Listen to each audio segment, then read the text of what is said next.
Good day, everyone. How is everyone doing? I hope you are all well, healthy, and happy, realizing the government does not love you, and that pretty much everything you've been told is indeed a lie. It is June the 19th of 2025, 8:33 a.m., coming to you from the communist shithole known as Ontario, Canada. And I've talked a fair bit in other videos about the war that is being waged all around us. It's a different kind of war. It's an information war, propaganda war. It's being done by infiltration, subversion, and also by infesting our societies with fentanyl. Fentanyl is an evil one. That is a real nasty substance. And there's also one called carfentanyl, which is, I forget how many times stronger, but fentanyl is already deadly. Carfentanyl is so deadly, it can't even be used. It's a killer, is all it is. It's just a killer. Doesn't do anything else. The amount you'd need to use and not die is so small that it's near impossible to measure it out. That's how strong this stuff is. But fentanyl is what has infested every Western society. It's everywhere. It's totally everywhere. That's why you see people all hunched over on the street doing really messed up things, passed out on their faces everywhere. It's one of the saddest things that's ever happened. And who's responsible for this? Well, it's not just your average drug dealers anymore. It is the Chinese Communist Party and Mexican drug cartels. And here in Canada, it's our politicians are totally complicit in this infestation of fentanyl into our society. Hard to believe that our leaders have stooped to such a low level, but they have. They absolutely have. They're in cahoots with China, with the Mexican cartels. Our border, and actually British Columbia, Vancouver, is pretty much the hub for precursor chemicals coming in. They've got big super labs, they call them now. They've been taught how to cook fentanyl by the Mexican cartels and the Chinese. It's quite a process to make it. It's not an easy one. It's very difficult to make, actually, but I mean, they got the know-how and they're doing it. And they got these super labs, they call them, and they produce ridiculous amounts of this stuff. Now, even if people don't want to do fentanyl, let's say they want to do other drugs, they know fentanyl's really dangerous. It doesn't matter because they put fentanyl in everything. So even if you're doing cocaine, you're probably doing some fentanyl. You're doing meth, you're probably doing some fentanyl. Back when I was into the hard drugs, I'd buy meth sometimes, and it would put me to sleep. I'd be like, okay, if there's one thing I know about meth, it doesn't put you to sleep. Definitely not. You're up for days. This meth would put me to sleep. So I knew it was fentanyl in it, there's no question. They put it in literally all the street drugs. If you buy ecstasy pills, if you buy whatever you're buying, good possibility there's fentanyl in it. This is how, mainly, this is China's idea. They're the ones who really want this to happen.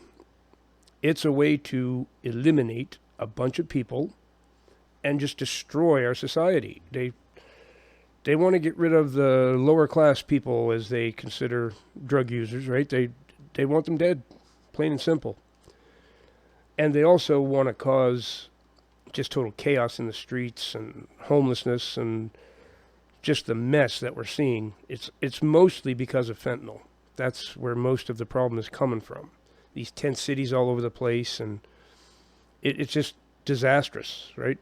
Every city, every large city in this country, and in America too, but everyone in this country is just about destroyed because of fentanyl. It's a scourge. It is a major, major scourge. And once you're addicted to it, this stuff is so addictive. And I mean, it apparently feels really good. I've never done it, like just straight fentanyl. I don't know what the feeling is like, but I mean, I've done opiates and I know how good they feel. So from what I hear, it feels extremely good. And you're addicted very quickly. And the addiction is so intense, there is no, I think I'll just quit today.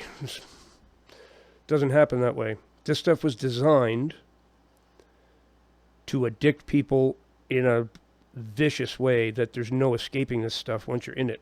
It just grabs you, and the withdrawal is so brutal, nobody can handle it. Nobody can.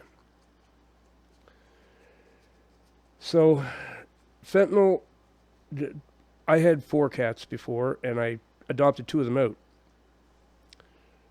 The place where they went was a single mother, and she had a 15-year-old son, and she had, before that, a 17-year-old son who just died of fentanyl. He died of a fentanyl overdose.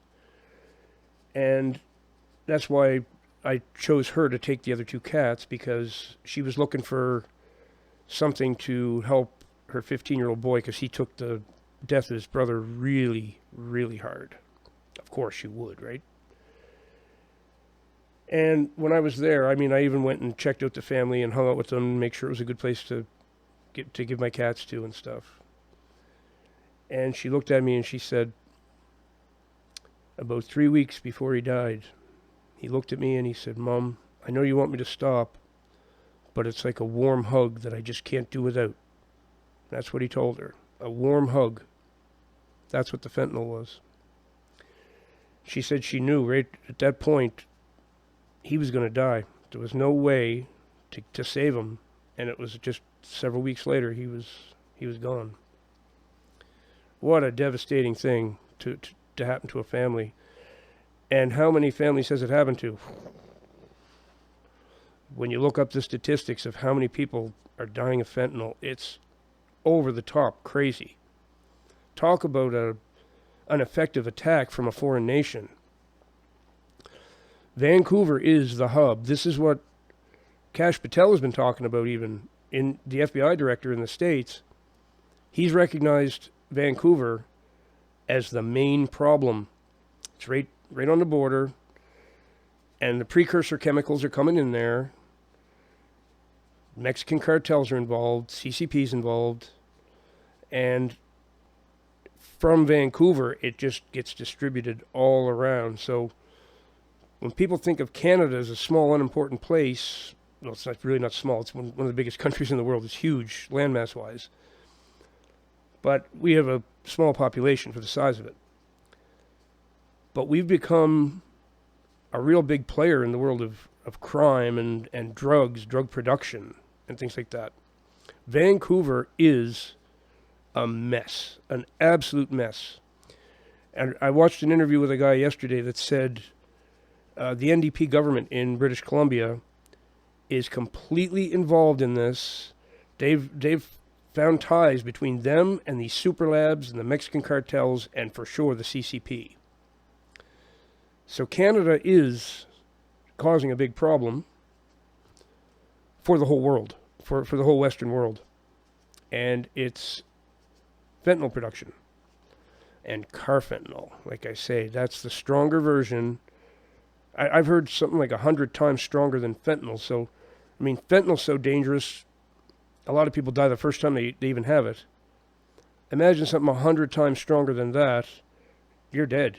I mean, if it's carfentanil, you're as good as dead. So beware. If you're using street drugs,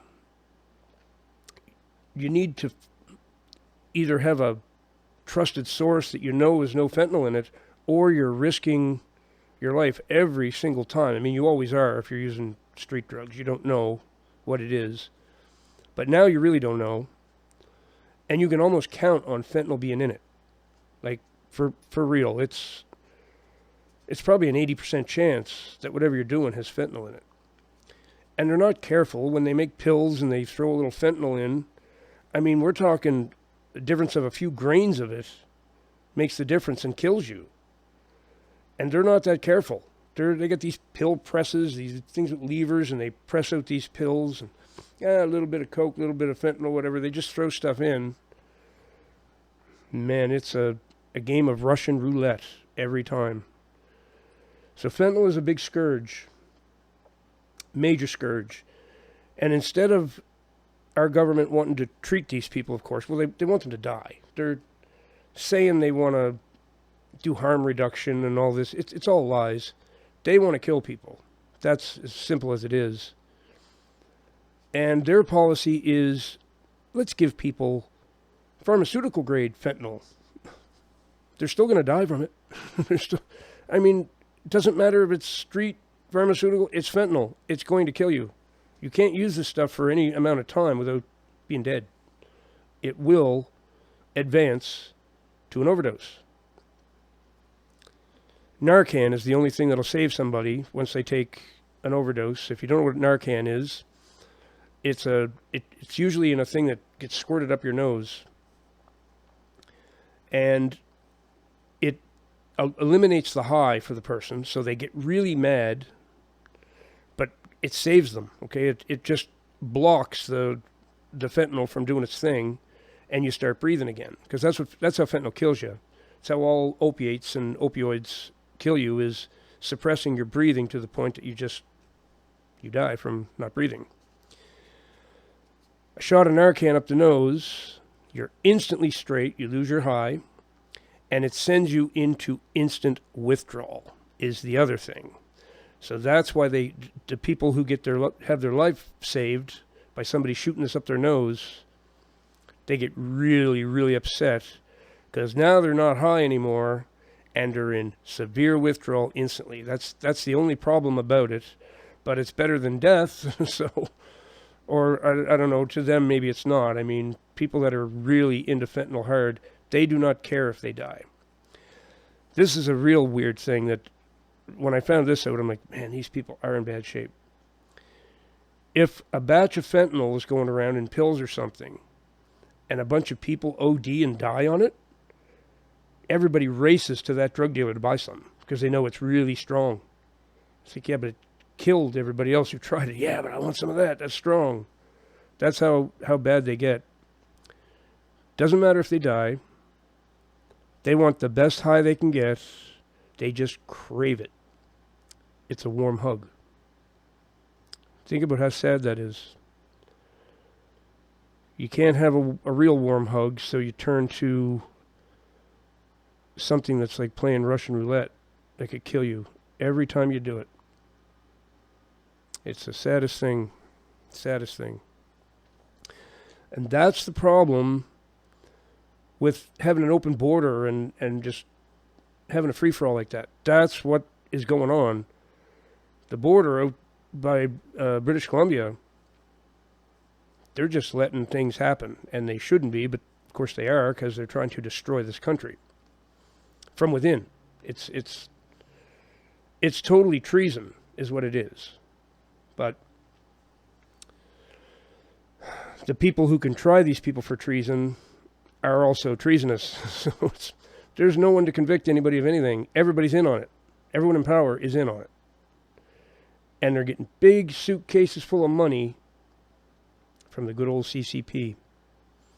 The ones who are sending in the precursor chemicals to make this scourge that is destroying the whole Western world.